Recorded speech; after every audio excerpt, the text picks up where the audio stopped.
سلام، من عرفان هستم و خوش اومدین به کانال تک باکس.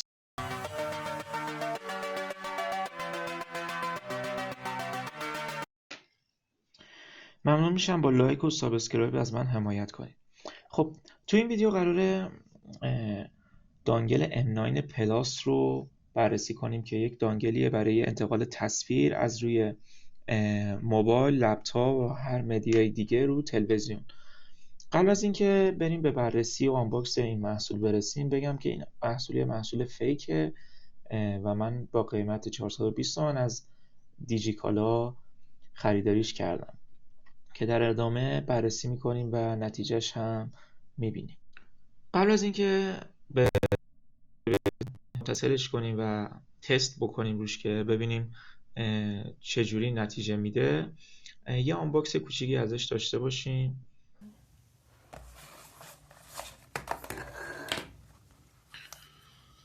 داخل دستگاه چیزی به غیر از دانگل و یه سیم و یک دفترچه راهنما که به زبان انگلیسی هست نداره.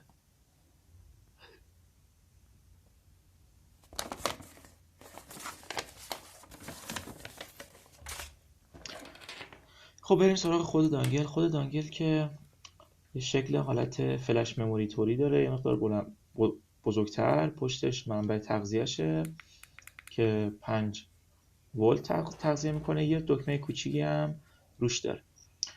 سیمشه که میتونیم به شارژر 5 ولتی 1 آمپر بزنیم و یا میتونیم اگه تلویزیونمون یو اس بی ساپورت میکنه از یو اس بی تلویزیون استفاده بکنیم. بریم که دانگل رو تستش بکنیم.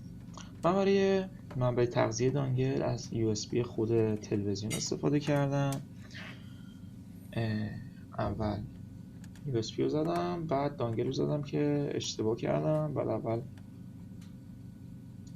سیم دانگل رو وصل میکردم چون اونجا یه مقدار فضا نیستش برای وصل کردن سیمش.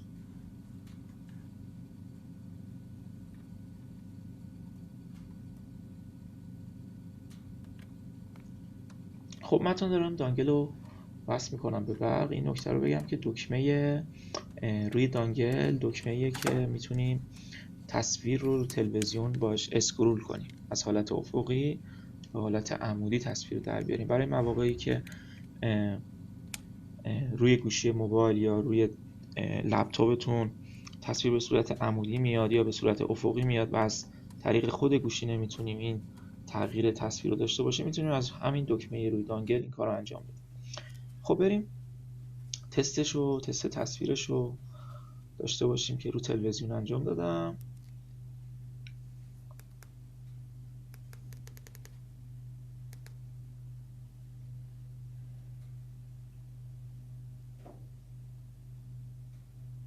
خب این تصویریه که موقعی که ما دستگاه رو متصل میکنیم به تلویزیون به ما نمایش میده. دو راه ارتباطی داره، یا ما به صورت مستقیم به وای فایی که خود دستگاه هات اسپات میکنه میتونیم وصل شیم، یا میتونیم وصل شیم به دستگاه و دستگاه رو به وای فای خود خونه متصلش بکنیم که الان من دوتا کار رو انجام میدم و شما مشاهده میکنید. اول وارد تنظیمات دستگاه میخوام بشم. به خود وای فای دستگاه که هات اسپات میکنه وصل میشیم و SSID و پسوردش رو خودش رو منویی که رو تلویزیون هست نمایش داده. SSID و پسورد رو میزنیم. SSID که نیازی نیست بزنیم، پسورد رو میزنیم و وارد به وای فای دستگاه متصل میشیم. بعد از اتصال به وای فای دستگاه یک IP خود دستگاه داره که اون IP رو اگه تو مرورگر بزنیم به یه سری از تنظیمات خود دانگل دسترسی پیدا میکنیم که الان من این کار رو انجام میدم.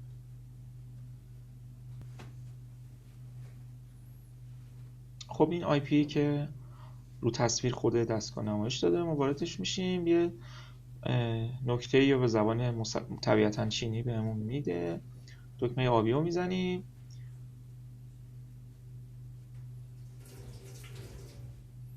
و باید متصل بشه.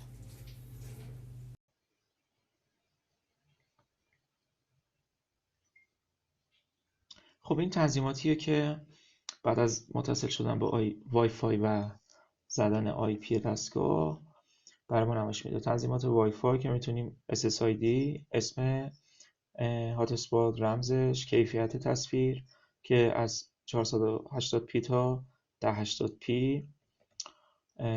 داره که ما میتونیم متغیر تغییر بدیم که من رو کمترین کیفیت هم اینو تست کردم. تصویر رو با لگ بسیار زیادی به من نمایش میده که تو ادامه تستش میکنیم. فعلا ما میذاریم رو کیفیت آخرش چون میخوایم بیشترین حد ممکن رو تست بکنیم روش. یه سری آپدیت نرم افزاری هم داره که برای آپدیت نرم افزاری باید حتما به مودم اینترنت دار متصل بشه. بریم برای تست اسکرین میرورش که اکثر گوشی ها از اسکرین میرور پشتیبانی میکنه و تلویزیون های جدید هم اسکرین میرور یا همون وایرلس دیسپلی رو پشتیبانی میکنن که این برای تلویزیون هایی که از این سیستم پشتیبانی نمیکنن و میتونیم روش اضافه بکنیم. وقتی اسکرین میرور وایرلس دیسپلی رو میزنیم خود اسم دستگاه رو اونجا میشناسه و فقط کافیه که بهش کانکت بشیم. همینطور که میبینید ما بهش کانکت شدیم و صفحه گوشی رو نشون میده به ما.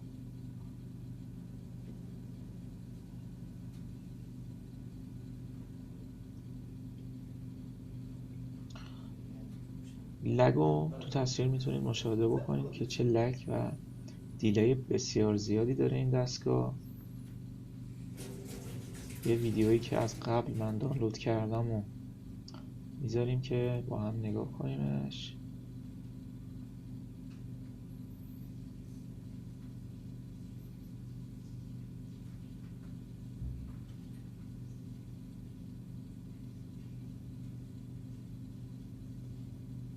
تصویر مکس داره، نویز داره، دیلی بسیار زیادی داره و من اینو با کیفیت پایینم امتحان کردم.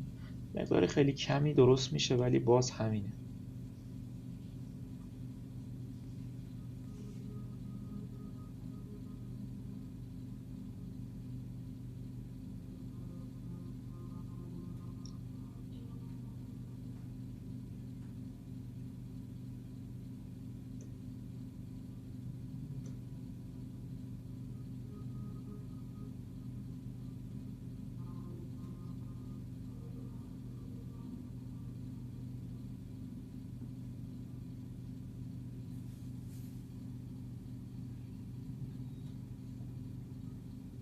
خب دوستان این بود بررسی دانگل انیکست